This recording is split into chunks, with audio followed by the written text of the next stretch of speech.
Hello guys, welcome back to my channel Riya dot Sarkar family. তোমাদের সবাইকে জানাই অনেক অনেক স্বাগত। তোমরা সবাই কেমন আছো? আশা করি খুব ভালো আছো। আমিও খুব ভালো আছি। নতুন একটি ভিডিও নিয়ে তোমাদের সাথে চলে এসেছি, আবারও তোমাদের সাথে শেয়ার করব বলে। তো চলো, আজকে ভিডিওটা কিন্তু আমি এখান থেকে স্টার্ট করলাম। সকালবেলায় কিন্তু বাড়ি থেকে বেরিয়ে পড়েছি, আর আমি কিন্তু এখন বাপের বাড়িতেই রয়েছি। বাড়ি থেকে বেরিয়ে পড়েছি আমি আর আমার ভাই আমার মাসির বাড়ি যাব বলে। আর এদিকে কিন্তু আমি ভাই প্রথমে বেরিয়েছি, মা বৌদি দাদু দিদা আর আমার ছেলে পরে আসবে। আমরা স্টেশনে গিয়ে কিছুক্ষণ বসার পর সবাই চলে আসে। আসার পরে কিন্তু ট্রেন আসে, আমরা কিন্তু ট্রেনে উঠেও গিয়েছি। আর আমাদের তালদি থেকে কিন্তু চাম্পাহাটি বেশি দূর না, তাই কিন্তু আমরা দেখো গেটের সামনেই দাঁড়িয়ে আছি। যেহেতু ট্রেনে ভিড় মোটামুটি ছিল, আমরা আর বসিনি, সামনেই নামবো তো তার জন্য আর বসিনি। তারপরে কিন্তু আমরা চাম্পাহাটিতে চলে এসেছি। আর আমার ছেলে সেই তালদি থেকে বায়না করছিল খাবার খাওয়ার জন্য। আর যেহেতু ওকে বাইরের খাবার অত দেওয়া হয় না, তাই যা হোক করে ভুলিয়ে ভালিয়ে এত দূর আসা হয়েছিল। এবারে তো খাবার খাবে বলে দিদুনকে ধরেইছে। তারপরে দেখলাম ডাব রয়েছে সামনে, তাই যাই হোক আর কী করা যাবে, একটা ডাব কিনে দিলাম। আর এই গরমে ডাব খাওয়া অনেক ভালো। তা ডাব খেয়ে কিন্তু সোজা চলে গিয়েছিলাম মিষ্টির দোকানে। ওখান থেকে মিষ্টি আর নিইনি। মিষ্টি সেহেতু আমাদের মাসির বাড়িতে সবাই পছন্দ করে না, দইটা খুব পছন্দ করে, তাই কিন্তু আমরা দই নিয়ে নিয়েছিলাম। আর ফল নিয়ে নিয়েছিলাম, তখন ফলের সিজন, যেহেতু আম কাঁঠাল লিচু এগুলো আছে, তাই কিন্তু আম আর দই নিয়ে নিয়েছিলাম। তারপর ওখান থেকে কিন্তু আমরা গাড়ি ধরবো বলে কিন্তু হেঁটে হেঁটে যাচ্ছিলাম। আর আমার মাসির বাড়ি যেখানটায়, সেখানটায় না সহজে গাড়ি যেতে চায় না, কারণ ওখানে রাস্তা খুব খারাপ, ওই কারণে গাড়ি যেতে চায় না।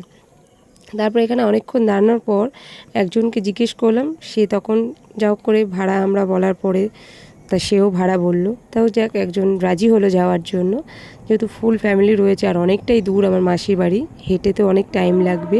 তাও যা হোক গাড়ি ঠাড়ি পেলাম আমরা। তারপরে গাড়িতে করে উঠে কিন্তু আমরা চলে গেলাম মাসির বাড়ি যাওয়ার দিকে। তারপরে মাসির বাড়ি যাওয়ার পথে মাসির কাছে শুনলাম যে গাড়ি ওখান থেকে না ধরে সামনে ব্রিজ আছে, ওই ব্রিজ থেকে যদি ধরা হয় তাহলে কম পয়সার মধ্যে যাওয়া হয়, আর এখান থেকে যদি যাওয়া হয় রিজার্ভ করে অনেক বেশি ভাড়া নেয়। আর আমাদের কাছে একটু বেশিই ভাড়া নিয়েছিল। যাই হোক আর কী করা যাবে, অনেক দিন পর মাসির বাড়ি যাচ্ছি। তারপর কিন্তু মাসির বাড়ির সামনে চলে এসেছি। আর আমার মাসির বাড়ি আসতে খুব ভালো লাগে, কেন তোমাদেরকে বলছি সেটা কেন ভালো লাগে। আমার মাসির বাড়ি এইদিকে প্রতিটা বাড়িতে একটা দুটো করে আশফল গাছ আছে। আর আমার মাসিদের বাড়িও দুটো গাছ ছিল, যেহেতু একটা গাছ ওরা কেটে দিয়েছে ওদের ঘর করবে বলে। তাই যাই হোক, আমি মাসির বাড়ির গলিতে ঢুকতে না ঢুকতে প্রথমে এই গাছটাকে দেখতে পাই। এটা লোকের গাছ, আমার মাসির না। তা ভাইকে বলেছিলাম একটা আশফল ছিঁড়ে আনতে, আর আমার ভাই দেখো পুরো একটা ডাল ভেঙে নিয়ে এসেছে। কী আর করা যাবে, কেউ ছিল না দুপুরবেলায়, তখন 12টা বাজে, যেহেতু রাস্তা ফাঁকা ছিল বলে, নাহলে কেউ দেখলে অবশ্যই বকতো যে এত ডাল কেন ভেঙেছে। তাই যাক, একটা বড় ডাল ভেঙে নিয়ে আসার পর আমরা কিন্তু ওটাকে নিয়ে একটা দুটো করে খেতে খেতেই মাসির বাড়ি যাচ্ছি। আর যেটা সত্যি কথা, আমার আশফল খুব প্রিয় খাবার একটা, আমার এই ফলটাকে খুব ভাল লাগে। ছোটোবেলায় যখন মাসির বাড়ি যেতাম, এই আশফলের লোভেই আমি যেতাম, যে আশফল সিজনে যখন হবে সেই সিজনে আমি মাসির বাড়ি যাবো আর আশফল খাবো। ছোটোবেলায় অনেক মাসির বাড়ি গিয়ে আশফল খেয়েছি, আর বিয়ের পর এই এই প্রথম আমি আশফলের টাইমে মাসির বাড়ি গেলাম। এর আগে বিয়ের আগে গিয়েছিলাম। তাই যাই হোক, আমি মাসির বাড়ি ঢুকতে ঢুকতেই দেখছি, দেখো গাছ পুরো গাছে পুরো ভর্তি থোকা থোকা একটা একটা আশফলের ডাল রয়েছে। আর এই যে গেটের সামনে যেগুলো ঝুলছে, যেতে যেতেই তো একটা ছিঁড়েছিলাম আমি খাওয়ার জন্য। দেখো কত বড় বড়, আরও বড় হবে এই আশফলগুলো। তাই যাই হোক, কী আর করা যাবে, মাসির বাড়িতে তো প্রথমে ঢুকলাম, ঢুকে রেস্ট নিই, তারপরে তো অনেক আশফল খাবো আর তোমাদের সাথেও শেয়ার করব। তাই যাই হোক, মাসির বাড়িতে কিন্তু আমরা চলে এসেছি। আর এইটা হচ্ছে আমার মাসির বাড়ি।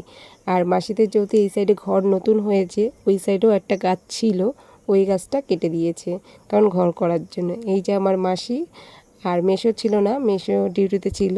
আর এইটা হলো আমার বোন, সারাক্ষণ আমার সঙ্গে শুধু ঝগড়াই করতে থাকে। আর ভাইও রয়েছে, ভাইকেও তোমাদের সাথে দেখাবো। মাসির বাড়িতে এসেছি, একটু রেস্ট নিয়ে নিই।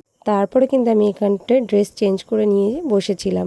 আমরা ভাই বোন সবাই এখানে বসেছিলাম। আর ওইদিকে মাসি আর মা কিন্তু রান্না করছিল। মাসির কিন্তু প্রায় রান্নাটা হয়ে গেছিলো, আর মাংস করছিল, তা আমার মাও গিয়ে একটু হেল্প করলো। আমরা তখন আর যাইনি। তা দুপুরবেলা কিন্তু খাওয়া দাওয়া করে তার কিছুক্ষণ পর আমরা আশফল খেয়েছি। সেই টাইমটা আমি আর ভিডিও করিনি, আমার মনেও ছিল না ভিডিও করার কথা। তাই যাই হোক, সন্ধ্যা যখন হয়ে গেছিলো তখন আমরা বাড়ি ফিরবো বলে রেডি হচ্ছিলাম।